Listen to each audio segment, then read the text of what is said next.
جب ظلم کرتا ہے تو وہ سمجھتا ہے کہ شاید یہی قوت، یہی طاقت، یہی جوانی، یہی اقتدار یہ قائم رہے گا، لیکن کبھی ظلم کا راج قائم رہ سکا نہیں، رہتا ہی نہیں۔ یزید نے ظلم کی حد کر دی، جب تخت حکومت میں بیٹھا تو ظلم کی حد کر دی۔ اس نے سمجھا تھا کہ شاید یہ اقتدار میرے پاس رہے گا، یہ تخت جو میں نے سجایا ہے اس پہ سجا رہوں گا، بنا رہوں گا، قائم رہوں گا۔ اسے سمجھ نہیں نہ آئی کہ حکومتیں ظلم سے نہیں عدل سے قائم رہتی ہیں۔ میرے عمر فاروق رضی اللہ تعالیٰ عنہ کی حکومت عدل سے قائم تھی تو 12 سال قائم رہی،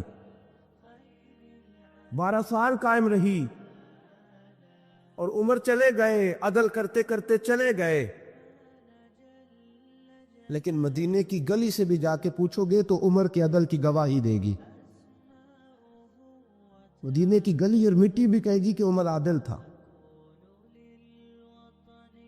یزید نے ظلم کیا نا، پورے 4 سال رہا، لیکن اس کا خیال تھا کہ میں جمع رہوں گا، بنا رہوں گا، رہ سکا نہیں، رہ سکا، چونکہ اللہ غافل ہے، اللہ کو پتہ ہے۔ اور ایک اور بات بھی، ایک اور جملہ بھی کہنے لگا، اسے بھی یاد رکھیے گا، ظالموں کو مددگار بھی مل جاتے ہیں، ظالموں کو مددگار بھی مل جاتے ہیں، بلکہ ظالموں کے مددگار زیادہ ہوتے ہیں۔ بدی جلدی پھیلتی ہے، گناہ جلدی پھیلتا ہے، ظالموں کے مددگار زیادہ ہوتے ہیں۔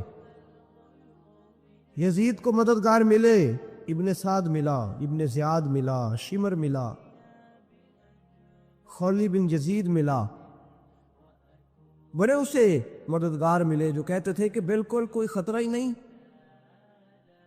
دنیا تو ترستی ہے تیری دید کو، اور سب خیر ہے، ہر جگہ امن ہی امن ہے۔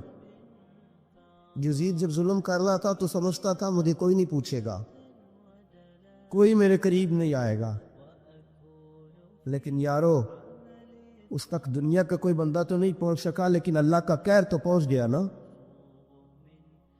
اللہ کے انصاف کا حق کو پہنچ گیا نا۔ رب تو ہے نا دیکھنے والا۔ عبید اللہ ابن زیاد کے دربار میں جب سیدنا امام حسین کا کٹا ہوا سر پہنچا نا، اس نے ایک چھڑی پکڑی، اور چھڑی پکڑ کے نا تو امام حسین کے لبوں پہ مارنے لگا، کہنے لگا تجھے کہا تھا نا بات مان جا، کٹا ہوا سر پشت میں رکھا ہے، تجھے کہا تھا نا بات مان جا۔ راوی کہتا ہوں عبید اللہ ابن زیاد نے چھڑی ماری اور اس نے بے ادبی کی، کہنے لگا تو تھا ہی اس قسم کا، تیرا یہی حال ہونا چاہیے تھا معاذ اللہ۔ حضرت بریدہ اسلمی حضور کے صحابی دربار میں موجود تھے، فرمایا ابن زیاد تو برا ہے، تیرا باپ برا ہے، چھڑی پیچھے کر، پیچھے کر، ہٹا لے۔ راوی کہتے ہیں کہ 1 2 3 4 5 6 سال گزر گئے، وہی کوفے کا دربار، وہی محل، وہی تخت اور وہی تشت جس میں امام حسین کا سر رکھ کے لایا گیا تھا۔ 6 سال کے بعد مختار ثقفی حکمران بن گیا۔ مختار ثقفی نے کہا کہ میں چن چن کے ماروں گا وہ بندے انہوں نے امام حسین کو قتل کیا تھا۔ 1 نہیں 2 نہیں 4 نہیں 6000 بندہ مارا اس نے، چن چن کے۔ مختار ثقفی نے ابراہیم بن مالک کو بھیجا، فرمایا جاؤ قتل کر کے لاؤ۔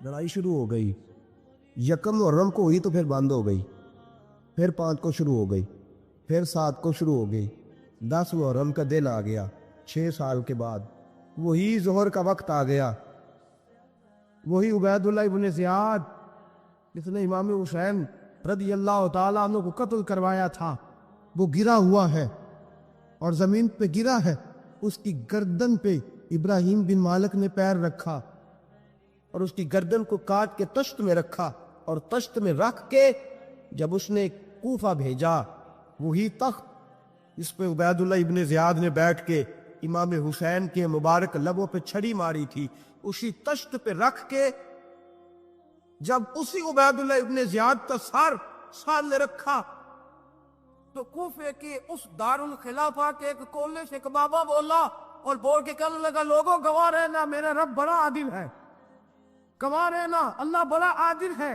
چیختا ہے، کولے سے پکارتا تھا تو لوگوں عدل ہو گیا، انصاف ہو گیا، عدل ہو گیا، انصاف، دیکھو دیکھو۔ جب حسین کا سر آیا تھا، ابن زیاد میں گستاخی کی تھی تو کولے سے آوازیں نکلنے لگی تھی کہ زیاد برا ہے، حسین اچھا ہے۔ آج ابن زیاد کا سر آیا ہے، آواز پھر کولے سے نکلی ہے، لیکن آواز کیا گونج رہی ہے؟ آواز پھر وہی گونج رہی ہے، زیاد ابن زیاد برا تھا۔ مکافات عمل، مکافات عمل، اللہ غافل نہیں ظالم جو کام کرتے، اللہ غافل نہیں۔ 6 سال کے بعد وہی دن، وہی وقت، وہی گھڑی، وہی لمحہ، وہی سارا نظام، وہی دربار، انسان ڈرتا نہیں، انسان باز آتا، عبرت پکڑتا۔ ابن زیاد اس وقت کہتا تھا کہ میں جاؤں حسین کے پاس، یہ میں جو ہوتی ہے یہ مروا دیتی ہے۔ شیطان نے کہا تھا اعلیٰ خیر منہم، میں بہتر ہوں، بس ختم ہو گیا، ختم ہو گیا۔ ابن زیاد قتل ہوا، وہی تاریخ، وہی زمانہ، اللہ کریم نے اس کو ذلت کی موت دی، مرا، اور 30,000 فوج لے کے نکلا تھا، پھر بھی بچ سکا نہیں۔ ابن زیاد کا حال ہوا۔ ابن سعد صحابی کا بیٹا تھا، نبی پاک علیہ السلام کے پیارے صحابی کا بیٹا تھا، جناب سعد بن ابی وقاص کی اولاد۔ لیکن یاد رکھنا، اگر ایک صحابی کا بیٹا یزید بن سکتا ہے تو دوسرے کا ابن سعد بھی بن سکتا ہے۔ اور صرف یوں ہی توجہ نہ کیا کرو، ابو جہل کا بیٹا بھی تو صحابی رسول بن گیا تھا نا۔ رب فرماتا میں زندوں سے مردے اور مردوں سے زندے نکال دیا کرتا ہوں۔ میں کبھی کبھی کعبے کے اندر بت بھی رکھوا دیتا ہوں، گھر میرا اور میرے ہی شریک ہی اس گھر کے اندر راج کرتے رہتے ہیں، میری بے نیازی ہے، کچھ کا کچھ کر دیتا ہوں۔ ابن سعد مختار حکمران بنا، اور مختار ثقفی نے ابن سعد کے بیٹے حب کو بلایا، اور مزے کی بات یہ ہے کہ مختار جو بعد میں حکمران بنا نا، بڑی یاری چیز کی ابن سعد کے ساتھ۔ جتنے قاتلان امام حسین تھے وہ کوفہ چھوڑ کے بھاگ گئے، دوڑ گئے۔ اور ایک بات یاد رکھنا، ظالم بزدل ہوتا ہے، ظالم بزدل ہوتا ہے، اس کے اندر وہ اطمینان نہیں ہوتا، ڈر لگتا۔ بھاگ گئے سارے کوفہ چھوڑ کے، لیکن ابن سعد نے کہا مختار میرا یار ہے، مجھے کچھ نہیں کہے گا۔ اس کے گھر والوں نے سمجھایا کہ تو دوڑ جا، تیرا تو ظلم بھی بہت زیادہ ہے، دوڑ جا تو۔ اس نے کہا نہیں میرا یار ہے، مجھے کچھ نہیں کہے گا۔ اس نے کہا تو نبی پاک کے نواسوں کا نہیں بنا، تو تیرا یار تیرا بنے گا۔ تو رسول پاک علیہ السلام کے خاندان کا نہیں بنا، ان کا تو نے احترام نہیں کیا، یاری کا۔ اس نے کہا نہیں مجھے کچھ نہیں کہنے والا، تم چھوڑو اس بات کو۔ حق کو پیغام بھیجا، بیٹا آیا۔ مختار نے کہا تیرا باپ کدھر ہے؟ اس نے کہا جی ابا جی اب باہر نہیں نکلتے، بس گھر کے کونے میں بیٹھ کے اللہ اللہ کرتے ہیں۔ اس نے کہا اچھا کیا کرتے ہیں؟ کہا جی گوشہ نشین ہو گئے۔ اس نے کہا اب تیرا باپ گوشہ نشین ہوا ہے؟ اب گوشہ نشین ہوا ہے؟ بھیڑیے سے لومڑی نے کہا کہ جاؤ شکار کر لو، تو بھیڑیا کہنے لگا بوڑھا ہو گیا تھا نا، بھیڑیا کہنے لگا نہیں میں نیک ہو گیا ہوں، میں نے شکار کرنا چھوڑ دیا ہے، اور میں کسی جانور کو تنگ نہیں کرتا۔ تو لومڑی کہنے لگی نہیں بادشاہ سچی بات کر، اب تجھ سے دوڑا ہی نہیں جاتا، اب شکار پکڑا جاتا، اب تجھ سے دوڑا نہیں جاتا، پکڑ، اب تیرے اندر آج بھی طاقت آئے تو کم کرے نہ، تو اب بھی چھوڑنے والا، اب تجھ سے دوڑا نہیں جاتا۔ ملا رومی فرماتے ہیں بوڑھا ہو کے تو بھیڑیا بھی نیک ہو جاتا ہے۔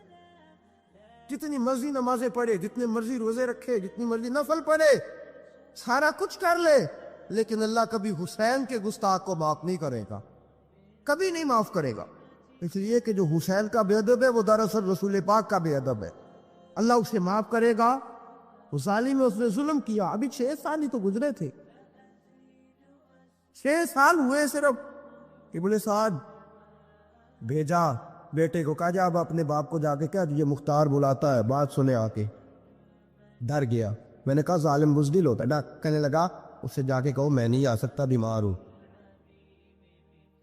میں نے کہا چلو وہ نہیں آ سکتا تو ہم تو جا سکتے ہیں نا، ہم تو جائیں گے نا۔ ابن سعد نے بھیجے 10-12 بندے، فرمایا جاؤ زندہ نہ لے کے آنا، میرے پاس زندہ نہ لے کے آنا۔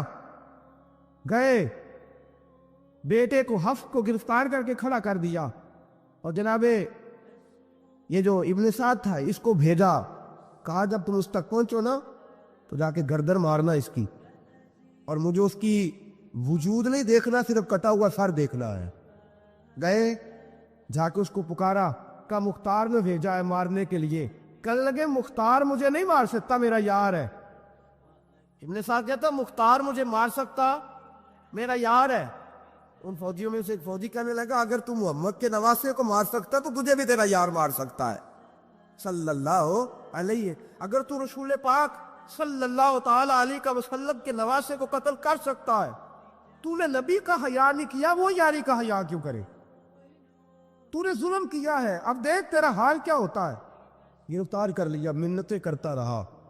تاریخ ابن سعد تو بتا رہی تھی کہ ابن سعد تو ہاتھ باندھتا ہے، پاؤں پکڑتا ہے، میرا یاد کر میدان کربلا، تجھے اپنی باری آئی ہے تو تو ہاتھ باندھتا ہے، میدان کربلا یاد کر۔ حسین نے بھائی کی بھی لاش اٹھائی تھی، حسین نے جوان بیٹے کی میت بھی اٹھائی تھی، 6 مہینے کا علی اصغر بھی اس کی گود میں دم توڑ گیا تھا، اس کی بیٹیاں پیچھے تھی، بہن پیچھے تھی، بھانجیاں پیچھے تھی، بھتیجیاں پیچھے تھی، لیکن حسین نے ایک بار بھی ہاتھ نہیں باندھے۔ یہ کون ہے اٹیک ہوا، غبار سے پھٹا ہوا، ہزاروں کوفیوں کے درمیان وہ اکیلا ہی ڈٹا ہوا، یہ بالیقین حسین ہے، نبی کا نور عین ہے۔ فرمایا یہ وہ میدان کربلا بھی یاد کرنا، تو ظالم تھا نا، معافیاں مانگ رہا ہے۔ حسین رسول پاک کے نواسے تھے، ایک بار بھی معافی طلب دیکھ، منظر یاد کر۔ ابن سعد کا ایک ہی بار میں سر قلم کیا، ایک ہی بار میں۔ امام حسین پہ تو پہلے 82 زخم لگے تھے تلوار کے، 82 زخم تلوار کے، نیزوں کے، اور کئی نیزوں کی انیاں امام حسین کے وجود میں ٹوٹ گئیں گی۔ امام حسین رضی اللہ تعالیٰ عنہ پہلے ڈٹے رہے، جمے رہے، بڑی دیر کے بعد پہلے ہی بار میں گر گیا۔ ابن سعد کا کٹا ہوا سر پہنچا تو بیٹا کھڑا تھا۔ مختار سقفی نے کہا کہ تیرا باپ میں نے مار دیا ہے۔ کہنے لگا کوئی مزہ نہیں رہا زندگی میں۔ اس نے کہا چلو ٹھیک ہے، تمہیں بھی مار دیتے ہیں۔ جب مزہ نہیں رہا تو مار دیتے۔ کاٹ دیا سر اس کا بھی، دونوں سر کاٹے، تشت میں رکھے، اور مدینہ منورہ حضرت محمد بن حنفیہ رضی اللہ تعالیٰ عنہ جو امام حسین کے چھوٹے بھائی تھے، جناب علی کی دوسری زوجہ کے بیٹے تھے، جناب علی کے صاحبزادے ان کے پاس بھیجے، اور بھیج کے کہا کہ لو، ابن سعد کا سر حسین کا بدلہ ہے اور اس کے بیٹے کا سر علی اکبر کا بدلہ ہے۔ جب محمد بن حنفیہ کے پاس پہنچے تو آپ نے فرمایا یہ کمینوں کے سر میرے بھائی کے سر کا بدلہ ہو ہی نہیں سکتے، یہ کہاں حسین کا بدلہ ہو سکتے ہیں؟ وہ حسین ابن علی، وہ حسین ابن علی، حسین ابن علی کی شان رفت کوئی کیا جانے، حسن جانے، علی جانے، نبی جانے، خدا جانے۔ وہ خولی بن یزید جس نے امام حسین کا سر کاٹا تھا، پتہ چلا نا، دیکھیں نا امام حسین کو کتنے موقع ملے تھے کربلا سے جانے کے۔ پہلے موقع پر ہی خور بن یزید نے کہا کہ امام آپ جانا چاہیں تو میں رستے کھول دیتا ہوں، آپ تشریف لے جائیں۔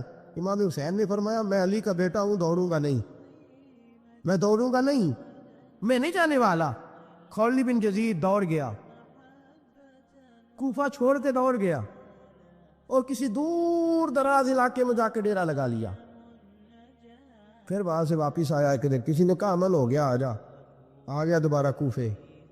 مختار کو پتہ چلا کہ آ گیا ہے، پھنس گیا ہے، گھر پہنچ گیا ہے۔ اس کی بیوی جو تھی نا خولی بن یزید کی، بڑی محبت کرتی تھی نبی پاک کے خاندان کے ساتھ۔ اس نے پیغام بھیجا، اس نے کہا آ گیا ہے گھر۔ بندے بھیجے، کہا جاؤ خولی کو پکڑ کے لاؤ۔ مختار نے کہا جلدی لاؤ۔ حکمران نے حکم دیا، لاؤ پکڑ کے گئے۔ گھر کے اندر گئے تو چھپ گیا۔ چھپا کہاں؟ ٹوکرے کے نیچے۔ میں نے کہا ظالم بزدل ہوتے، ایک ٹوکرے کے نیچے چھپ گیا۔ بیوی سے کہنے لگا، ان سے کہنا میں گھر کوئی نہیں، ان سے کہو میں گھر نہیں۔ بیوی کہنے لگی چلو ٹھیک ہے۔ دروازے پہ گئی، وہ کہنے لگے وہ خولی بن یزید کو گرفتار کرنے آئے ہیں۔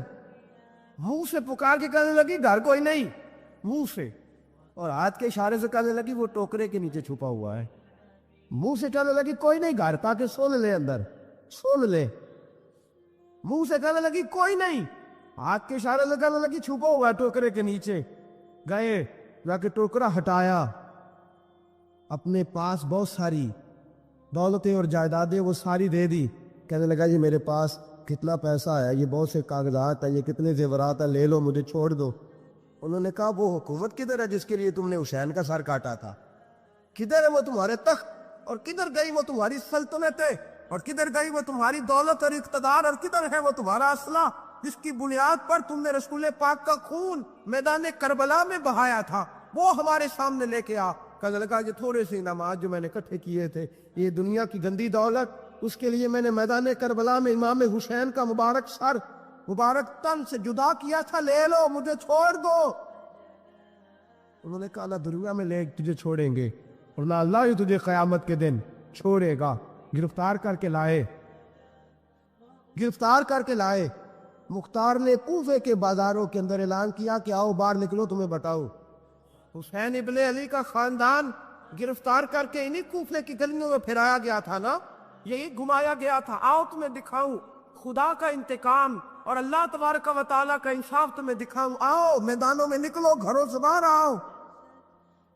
مختار ثقفی اگرچہ بندہ آباد میں یہ بھی ٹھیک نہ نکلا، لیکن بعض اوقات میرے نبی پاک علیہ السلام نے فرمایا اللہ اپنے دین کا کام اپنے نافرمان سے بھی لے لیا کرتا ہے۔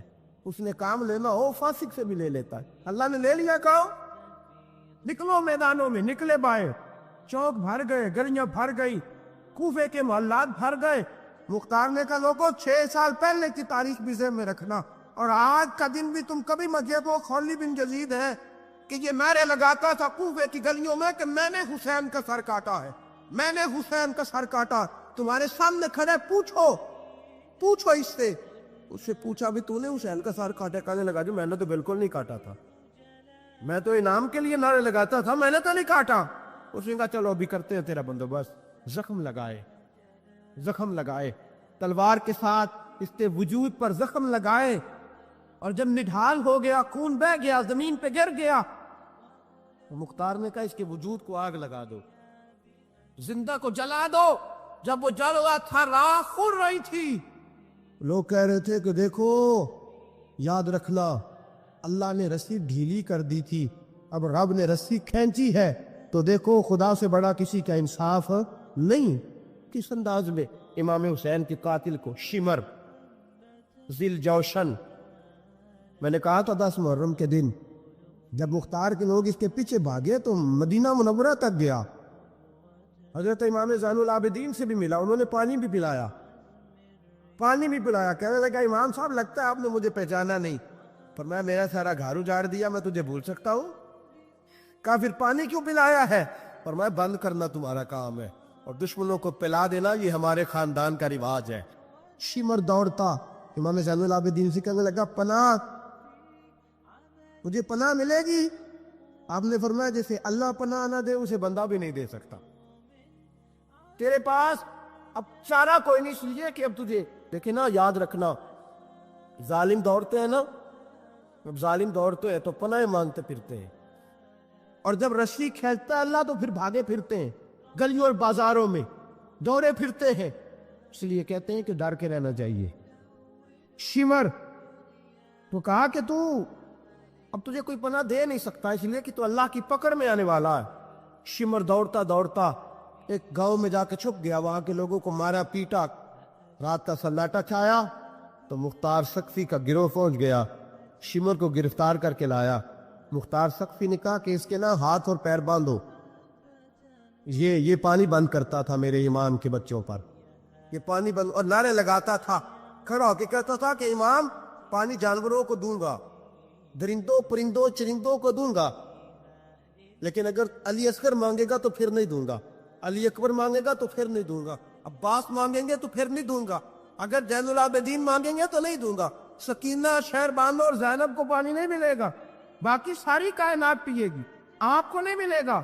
یہ وہی شمر تھا، گرفتار کر کے لایا، 3 دن تک پیاسا رکھا، اور زبان اتنی لمبی باہر نکل آئی، العطش العطش کی آوازیں بلند کرنے لگا، کہا جناب اس کا کر لو کیا؟ کہا اس کے ہاتھ باندھ دو، پیر باندھ دو، اور جو بھوکے کتے ہیں نا، جن کو کئی دنوں سے میں نے بھوکا رکھا ہوا ہے، وہ کتے اس پر چھوڑو، اور جب کتے اس کا گوشت نوچے تو کوفے کے بازاروں میں اعلان کرنا کہ جو نبی پاک کی اہل بیت کا گستاخ ہو، کہا آؤ دیکھو آ کے یہ ہے ملجت کسی بے ادب کی، منہ دکھانے کے قابل نہیں ہے، ان کے دشمن پہ لعنت خدا کی، رحم پانے کے قابل نہیں ہے، اور میں دیکھو جان پہ نہیں نکل رہی۔ فرمایا یہ وہ ہے جس کو 2 گز زمین بھی نہیں مل سکی، کتوں کے پیٹوں میں اسے جگہ ملی ہے، یہ وہ تھا جو جناب امام حسین رضی اللہ تعالیٰ عنہ کے خاندان پہ پانی بند کرنے والا تھا۔ میرے عزیزو دیکھو، رب فرماتا ہے کہ میں کبھی کسی ظالم سے غافل، جس آدمی کے پیچھے مولا علی نماز پڑھتا ہے وہ بندہ تجھے قبول کیوں نہیں؟ جس ابو بکر صدیق کے پیچھے وہ نمازیں پڑھتے ہیں تجھے کیوں نہیں قبول؟ جس عمر کے وہ مشیر بنتے ہیں تجھے کیوں نہیں حضرت عمر قبول؟ اور جس عثمان غنی کے بارے میں مولا علی کی یہ رائے ہے کہ امام حسن اور حسین کو تلواریں دے کے حضرت عثمان کے دروازے پر کھڑا کر کے کہا بیٹا یہاں کھڑے رہنا، کوئی دشمن عثمان کے قریب نہ آنے پائے، تو جس عثمان کے حضرت علی محافظ ہے تجھے وہ عثمان کیوں قبول نہیں؟ یاد رکھو، ہم لعنت بھیجتے ہیں فرقہ واریت پر، امت کو تباہ کرتے ہیں وہ لوگ جو فرقہ واریت پیدا کرتے ہیں، لیکن آپ کو بتاؤں جس جماعت سے آپ کا تعلق ہے نا، اس جماعت کی امت مسلمہ کو ضرورت ہے۔ قیامت بھی 10 محرم کو ہی آئے گی، جمعے کا دن ہوگا، تو میں آج دل کو حاضر ناظر رکھ کے، اپنی طبیعت کو حاضر پا کے باشعور آپ کو کہہ رہا ہوں، جاگ کے سننا خدا کا واسطہ، آپ اس جماعت سے تعلق رکھتے ہیں، اگر کافر کے سامنے اسلام کا کوئی چہرہ پیش ہو سکتا ہے تو صرف سنی کا چہرہ پیش ہو سکتا، ختم ہو گئی بات۔ ورنہ کوئی صحابی کا بے ادب ہے، کوئی اہل بیت نبوت کا، آج مجھے کہہ لینے دو، کھل کے کہہ لینے دو، لوگ دلیلیں دیتے پھرتے ہیں، کہتے ہیں جی ایک وہ پینٹ کوٹ والا مولوی ہے، اس نے اینک بھی لگائی ہے، داڑھی بھی رکھی ہے، پینٹ کوٹ بھی پہنتا ہے، اس نے جی 1500 بندہ ایک دن مسلمان کر دیا، ایک دن 1000 مسلمان کر دیا، پر پتہ وہ بدبخت کہتا کیا ہے؟ وہ کہتا ہے امیر المومنین یزید رضی اللہ تعالیٰ عنہ، میں کیا کروں اس کے 1500 مسلمان کو یا 2000 اس کے کلمہ، اور وہ یہ بڑی دلیلیں دیتا ہے، وہ دلیلیں سنبھال کے رکھے، وہ دلیلیں سے جو جی بڑے لوگ اس کے ساتھ ہوتے ہیں، تو کربلا کے موقع پر زیادہ لوگ یزید کے ساتھ تھے، زیادہ لوگ، ہم کثرت کے قائل نہیں، ہم حق کے قائل ہیں، ہم بس چھوڑ دو بات، دلائل کی طرف آؤ۔ عجیب تماشا ہے، اور ایک مولوی صاحب اس کی حمایت کر رہے تھے، کہتے نہیں بندہ ٹھیک ہے، وہ بھول گیا تھا، اصل میں قصور عبید اللہ ابن زیاد کا تھا، اصل میں غلطی عمر بن سعد کی تھی، تو یزید کو زیادہ الزام نہیں دینا چاہیے۔ میں نے کہا بڑی تمہاری قریبی رشتہ داری ہے یزید کے ساتھ، تو اللہ سے دعا کیوں نہیں مانگتے کہ تمہارا حشر یزید کے ساتھ کرے؟ مانگنی چاہیے نا دعا، کیا خیال ہے آپ کا؟ ہم الحمدللہ جمعے والے دن مسجد میں بیٹھ کے دعا کرتے ہیں، یا اللہ ہمارا حشر امام حسین کے غلاموں میں کرنا، تو بھی کرنا، جرت کر، جرت ہماری جرت دیکھ، ہم یہ نہیں کہتے ان کے ساتھ کر، ہم کہتے ہیں یا اللہ ہمارا حشر ان کے ہماری ضرورت دیکھو، ہم ان کے غلاموں میں، قدموں میں، نوکروں میں بیٹھنے کو وہ دعا مانگ رہے ہیں، یا اللہ ہمارا ان کے غلاموں میں، غلاموں کے تو بھی ضرورت کر دلیری، کر ضرورت کہ یا اللہ میرا حشر یزید کے ساتھ کر دلیری۔ اگر اتنا ہی اچھا تھا تو بے شرمو اتنا ظلم نہ کرو، اتنی زیادتی، اتنا ظلم نہ کرو، یہ ظلم ہے۔ امام حسین جمعے والے دن خطبہ پڑھنے لگے، جمعے سے پہلے امام حسین نے خطبہ پڑھا اور آپ نے ایک جملہ کہا جو ہمیشہ یاد رکھا جائے گا۔ آپ نے فرمایا یزید کو جا کے بتا دو کہ مجھ جیسا تجھ جیسے کی بیعت نہیں کر سکتا۔ او کیا فکرہ ہے امام علی مقام کا۔ فرمانے لگے مجھ جیسا تجھ جیسے کی بیعت، اور آپ فرمانے لگے بتاؤ اس وقت پوری دنیا میں کوئی نبی کا نواسہ موجود ہے میرے سوا؟ حضرت آدم سے لے کر مصطفیٰ کریم تک اس وقت پوری دنیا میں کوئی نبی کا نواسہ ہے؟ اور فرمایا اگر میں ہی ہوں پوری کائنات میں، لوگ کہتے ہیں فلانا علامہ صاحب کی تبلیغ بڑی ہے، ہم سے بڑا کون ہوگا تبلیغ کی بات کرنے والا؟ لیکن ڈرو اللہ سے، ڈرو، گمراہ نہ کرو قوم کو۔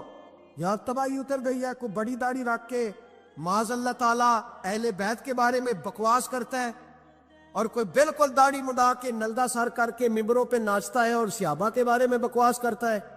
میرے مصطفیٰ کے پاس اگر ابو بکر آئے ہیں تو وہ بھی شان والے ہیں، اور اگر بی بی عائشہ صدیقہ ان کے بستر پہ رہی ہے تو وہ بھی شانوں والی ہے۔ مولا علی شیر خدا کے بارے میں جو بات کرے پکا بے ایمان ہے۔ عجیب تماشا لگ گیا ہے جی، جو رب نبی پاک کے جسم کے قریب مکھی نہیں آنے دیتا وہ گندا بندہ حضور کے قریب آنے دیتا ہے؟ عجیب تماشا ہے، امت کو تباہ کر رہے ہو، کافر کو موقع دے رہے ہو یہ کہنے کا یہ تمہارے نبی کے پاس بیٹھنے والے ٹھیک نہیں تھے۔ اگر حضور کے پاس بیٹھنے والے ٹھیک نہیں تھے تو بعد والے کیسے ٹھیک ہو گئے؟ تو یہ باز آنا چاہیے ان بے شرموں کو، یہ امت میں تفرقہ ڈالتے، بے حیائی کرتے ہیں۔ سنو اور یاد رکھو، حضرت امام حسین نے خطبہ پڑھا نا جب جمعے والے دن، فرمایا مجھے پہچانا تو میں کون ہوں؟ تو عمر بن سعد بولا، پکے نمازی بولے۔ عمر بن سعد کہنے لگا حسین جلدی کر ہمارا جمعہ لیٹ ہو رہا ہے۔